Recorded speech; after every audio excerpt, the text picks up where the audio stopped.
2024ನೇ ಇಸ್ವಿಯಲ್ಲಿ 31/7/2024ನೇ ಇಸ್ವಿಯಲ್ಲಿ ಯಾರೋ ಇವ್ರು ಗಮನಕ್ಕೆ ತರ್ತಾರೆ ಏನಂತ, ನೀವು ಇದು ಅಂಬೇಡ್ಕರ್ ಭವನ ಅಂತ ಇದ್ರಿ, ಇದು ಯಾರಿಗೋ ಕೊಟ್ಬಿಟ್ಟವ್ರು ಆಲ್ರೆಡಿ ಅಂತ. ಇವ್ರಿಗೆ ಅವಾಗ ಡೌಟ್ ಬರ್ತದೆ. ಡೌಟ್ ಬಂದು ಹೋಗಿ ನೋಡಿದಾಗ ಇವತ್ತು ಆ ಪ್ರಾಪರ್ಟಿ ವರ್ತ್ ಎಷ್ಟಪ್ಪ ಅಂದ್ರೆ 5 ಕೋಟಿ ರೂಪಾಯಿ, 5 ಕೋಟಿಗಿಂತ ಜಾಸ್ತಿ. ಅದು ಸರ್ಕಾರ ಹೇಳ್ಬೇಕಷ್ಟಂತ, ಬಟ್ ನಮ್ಮ ಅಂದಾಜಿನ ಪ್ರಕಾರ 5 ಕೋಟಿಗಿಂತ ಜಾಸ್ತಿ ಬೆಳೆ ಬಾಳುವಂತ ಒಂದು ಜಾಗ. ಆದರೆ ಇವರು ಏನ್ ಮಾಡ್ತಾರೆ, ಅಲ್ಲಿರ್ತಕ್ಕಂಥ PDO ಇಂದ ಹಿಡಿದು ಎಲ್ಲ ರೆವಿನ್ಯೂ ಅಧಿಕಾರಿಗಳು ಶಾಮೀಲಾಗಿ ಅಂಬೇಡ್ಕರ್ ಭವನಕ್ಕೆ ಕೊಟ್ಟಿರ್ತಕ್ಕಂಥ ಜಾಗವನ್ನ ಇವರು 31/7/2024ನೇ ಇಸ್ವಿ ಅವತ್ತು 5 ಕೋಟಿ ಬೆಲೆ ಬಾಳುವ ಜಾಗವನ್ನ ಕೇವಲ 17,848 ರೂಪಾಯಿಗೆ ಕೊಲ್ಲಾಪುರಂ ಸಮುದಾಯ ಭವನಕ್ಕೆ ಅಂತೇಳಿ ಯಾವುದೋ ಒಂದು ಟ್ರಸ್ಟ್ ಹೆಸರಲ್ಲಿ ಅಪ್ಲೈ ಮಾಡ್ತಾರೆ, ಅವ್ರಿಗೆ ಮಂಜೂರು ಮಾಡ್ತಾರೆ. ಪೊಲೀಸ್ ಕಂಪ್ಲೇಂಟ್ ಆಗ್ತಾವಲ್ಲ, ಅಲ್ಲಿ ಜಗಳ ಮಾಡಿದ್ರೆ ಯಾಕೆ ಅವ್ರ ಮೇಲೆ ಆಕ್ಷನ್ ತಗೋತಾ ಇಲ್ಲ, ಆ ಜಾಗಕ್ಕೆ ಹೋಗಿ ಬೇಲಿ ಹಾಕಿದ್ರೆ ಯಾಕೆ ಪೊಲೀಸರಾಗಲಿ ರೆವಿನ್ಯೂ ಡಿಪಾರ್ಟ್ಮೆಂಟ್ ತಡಿತಾ ಇಲ್ಲ, ಯಾಕೆ ಮಾಡ್ತಾ ಇಲ್ಲ? ನೀವ್ ಹೇಳೋ ಪ್ರಕಾರ ಲ್ಯಾಂಡ್ ಗ್ರಾಬಿಂಗ್ ಹಾಕಬೇಕು, ಇವ್ರ ಮೇಲೆ ಕೇಸ್ ಹಾಕ್ಬೇಕು. ಯಾಕಂದ್ರೆ ನೀವ್ ಹೇಳೋಂಗೆ ಇಫ್ ಇಟ್ ಇಸ್ ಕಂಪ್ಲೀಟ್ಲಿ ನಲ್ ಅಂಡ್ ವಾಯ್ಡ್, ಈಗ ಅವ್ರು ಹೋಗೋದು ಯಾವುದೋ ಜಾಗಕ್ಕೆ ಹೋಗಿ ಬೇಲಿ ಹಾಕ್ತಾರಲ್ಲ ಸರ್ಕಾರ, ಅದು grabbing, it's nothing but grabbing. ನೀವು ರಾಜಕಾರಣಿಗಳ ಮಟ್ಟದಲ್ಲಿ ನಮಗೆ ಅಂದ್ರೆ ಶಾಸಕಾಂಗ ಮತ್ತು ಕಾರ್ಯಾಂಗದಲ್ಲಿ ನಮಗೆ ನ್ಯಾಯ ಸಿಗಲಿಲ್ಲ ಅಂದ್ರೆ ಸಹಜವಾಗಿ ನ್ಯಾಯಾಂಗ ಹೋಗ್ಲೇಬೇಕು. ನ್ಯಾಯಾಂಗ ಅನ್ನೋದು ಲಾಂಗ್ ಪ್ರೊಸೀಜರ್, ಅದು ವರ್ಷಗಟ್ಟಲೆ ಅಳಿಬೇಕು. ನಾವು ಅದ್ರ ಬದಲು ಈಸಿಯಾಗಿ ಸಾಲ್ವ್ ಆಗ್ಲಿ ಬಿಡಿ ಅಂತ ಎಲ್ಲ ಆಗುತ್ತೆ ಸರ್. ಈಗ ನೀವ್ ಹೇಳಿದಂಗೆ ಇಫ್ ಇಟ್ ನಲ್ ಅಂಡ್ ವಾಯ್ಡ್ ಅಧಿಕಾರಿ ಮೇಲೆ FIR ಆಗ್ಬೇಕು.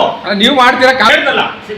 ಮೊದಲನೇ ಪ್ರಯತ್ನ ಯಾವ್ದು ನಮ್ದು, ಶಾಸಕಾಂಗ ಯಾರೋ ನಮ್ಮ ರಾಜಕಾರಣಿಗಳು ಅವ್ರು ಹೇಳಿದೀವಿ, ಅವ್ರು ಏನ್ ಹೇಳ್ತಾರೆ, ಅಧಿಕಾರಿಗಳು ಹೇಳ್ತಾರೆ, ಹೇಳ್ತದ್ದು ಕಾರ್ಯಾಂಗ ಅವ್ರ ಜವಾಬ್ದಾರಿ, DC ವರ್ಗು ನೆಕ್ಸ್ಟ್ ಮಂತ್ರಿವರೆಗೂ ಗಮನ ತರ್ತೀವಿ. ಅವ್ರು ಆಗದೆ ಇದ್ದಾಗ ಎಲ್ಲರೂ ಪಾರ್ಟಿ ಮನೆ ಹಾಕಿ ಕೊಟ್ಟು ಹೋಗ್ಲೇಬೇಕು, ದಾರಿ ಇಲ್ಲ. ನೀವ್ ಹೇಳಿದಾಗ ಎಲ್ಲ ಸಿಕ್ಕಾಕೊಳ್ಳಿ ಕಂಡ್ರು ಯಾರು ಯಾಕೆ ಒಂದ್ ಕಡೆ ಅಂತಲ್ಲ, 2 ಕಡೆ ತೋರಿಸಿ 2 ಕಡೆ ನಮಗೆ ಬಹಳನೇ ಮೋಸ ಮಾಡಿದ್ದಾರೆ.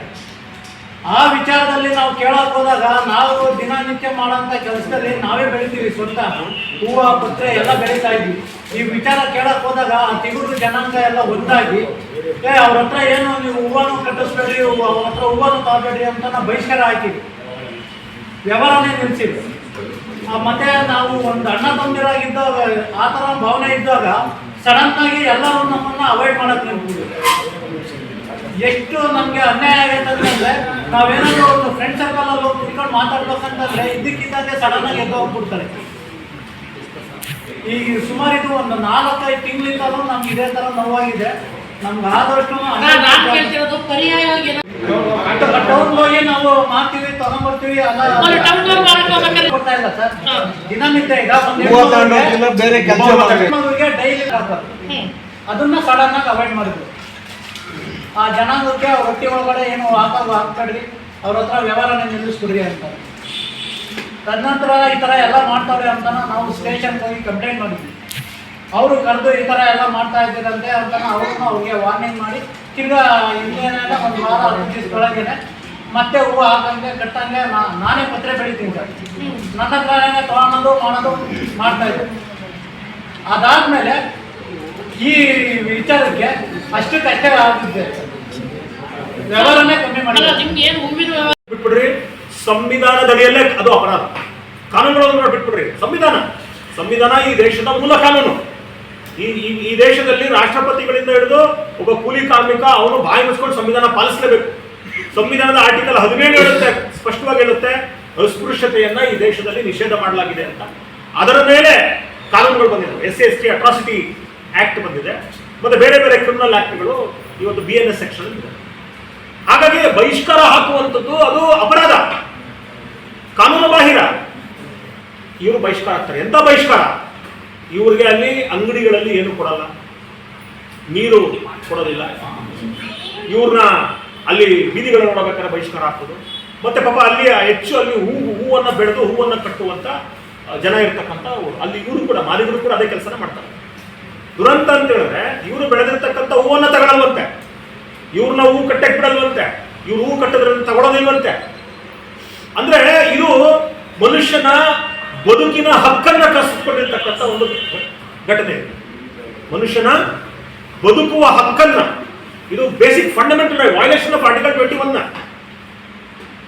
21 ಆರ್ಟಿಕಲ್ ಇದೆಯಲ್ಲ, ಬದುಕುವ ಹಕ್ಕಿದೆಯಲ್ಲ, ಹಕ್ಕನ್ನ ಕಿತ್ಕೊಂಡಂಗೆ. ಕಾನೂನು ಬಾಹಿರ ಸಾಂವಿಧಾನಿಕ ಹಕ್ಕು, ಮನುಷ್ಯನ ಮೂಲಭೂತ ಹಕ್ಕು ಏನಪ್ಪಾ ಅಂದ್ರೆ ಅವನಿಗೆ ಬೇಕಾದ ಕೆಲಸವನ್ನ ಮಾಡುವಂಥದ್ದು, ಬದುಕುವಂಥದ್ದು. ಸೊ ನೀವು ಬದುಕುವ ಹಕ್ಕನ್ನ ಕಿತ್ಕೊಂಡಿದ್ದೀರಿ ಅಂದ್ರೆ ನೀವು ಟೆರರಿಸ್ಟ್ಗಳು, ನೀವು ಭಯೋತ್ಪಾದಕರು.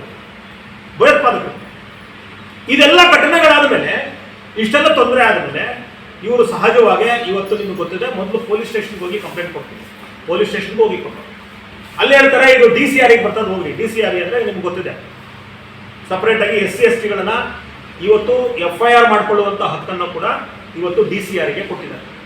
DCR ಇವತ್ತು FIR ಮಾಡ್ಬೋದು ಅಟ್ರಾಸಿಟಿ ಕೇಸ್ ಹಾಕಿದಾಗ, ಅದರ ಮೇಲೆ ಇನ್ವೆಸ್ಟಿಗೇಷನ್ ಮಾಡಿ ಅವರೇ ಚಾರ್ಜ್ ಶೀಟ್ ಸಲ್ಲಿಸುವಂಥದ್ದು, ಆ ಪ್ರಕರಣವನ್ನು ನಡೆಸುವಂತಹ ಒಂದು ಒಟ್ಟು ಜವಾಬ್ದಾರಿಯನ್ನ DCR ಸೆಲ್ ಕೊಟ್ಟಿದ್ದಾರೆ. ಈ DCR ಸೆಲ್ಲು ಅಲ್ಲಿರ್ತಕ್ಕಂಥ SP ಇಂದ ಹಿಡಿದು ಕಾನ್ಸ್ಟೇಬಲ್ ಅವರ ಬಳಸುವಂತ ಪ್ರತಿಯೊಂದು ಸೌಕರ್ಯಗಳನ್ನ, ಅಲ್ಲಿ ಒಂದೊಂದು ರೂಪಾಯಿಯನ್ನ ಇವರು ಮನೆಯಿಂದ ಕೊಡೋದುದ್ದಲ್ಲ, ಅದು ಮತ್ತೆ SC SP TSP ಇಂದ ಬಳಸುವಂತ ಹಣ, ನಮಗಾಗಿ ಮೀಸಲಿಟ್ಟಿರ್ತಕ್ಕಂಥ ಆ ಹಣದಿಂದ ಬಳಸುವಂತ ಹಣ. ಅಂದ್ರೆ ಇವರನ್ನ ಇಲ್ಲಿ ರಕ್ಷಣೆ ಮಾಡಿ ಅಂತ ಇಟ್ಟಿರೋದು ಇವ್ರನ್ನ. ಆದ್ರೆ DCR ಕಂಪ್ಲೇಂಟ್ ಕೊಡ್ತಾರೆ, ಇಲ್ಲಿ ನೇರವಾಗಿ ಪ್ರೈಮಾ ಫೇಸಿಯಾ ಗೊತ್ತಾಗುತ್ತೆ, it is nothing but A cost terrorism, ಜಾತಿ ಭಯೋತ್ಪಾದನೆ ಅಂತ ಸ್ಪಷ್ಟವಾಗಿ ಗೊತ್ತಾಗುತ್ತೆ.